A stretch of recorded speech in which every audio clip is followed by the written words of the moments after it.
Farming isn't exactly what it used to be. Satellite pictures and computer programs are the new tools of the trade. These tools enable farmers to map out their land by detailed soil analysis and provide fertilizer mixtures tailored to the specific needs of just about every square foot of soil. But even the most modern farming methods still rely on one constant: a knowledge of the essential nutrients that promote and support plant life.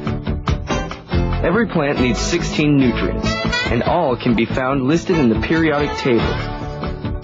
The three most important are oxygen, carbon, and hydrogen, all readily available to plants in air and water. The other 13 essential plant nutrients are obtained largely from the soil. These include nitrogen, calcium, potassium, magnesium, and phosphorus, plus 8 other trace elements. All of these elements occur naturally in the soil, but soil doesn't contain an unlimited supply of them. Repeated planting and harvesting permanently remove nutrients from the soil, creating the need to fertilize between plantings. If you look at a bag of commercial fertilizer, you'll usually see 3 numbers. These are the percentages of nitrogen, phosphorus, and potassium, or NPK for short.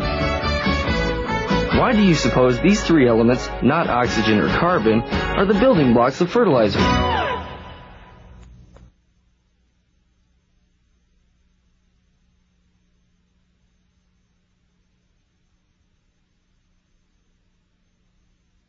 Carbon and oxygen are plentiful in the air in the form of carbon dioxide, and elements like calcium and magnesium are abundant in most soils. But most nitrogen found in the soil is not in a chemical form that can be used by plants. And the forms of phosphorus and potassium found in soil do not dissolve very well in water. So these 3 elements must be reintroduced to the soil in a form that plants can use.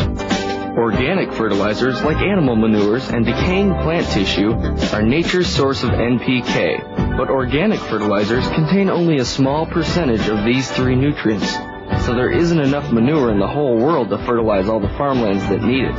That's why inorganic fertilizers with a higher percentage of available NPK are processed and mass-produced. These chemicals are needed by plants. Nitrogen is a major constituent of amino acids, proteins, nucleic acids, and chlorophyll. It promotes plant growth and helps keep foliage green. Phosphorus is used to make DNA in all cells and is important in the development of roots and stems. Adequate phosphorus is also necessary for proper flowering and fruiting. Potassium is required to activate at least 60 different enzymes involved in plant growth. It also plays a major role in the transport of water and nutrients through the plant. It accumulates in the roots, helping draw water into them.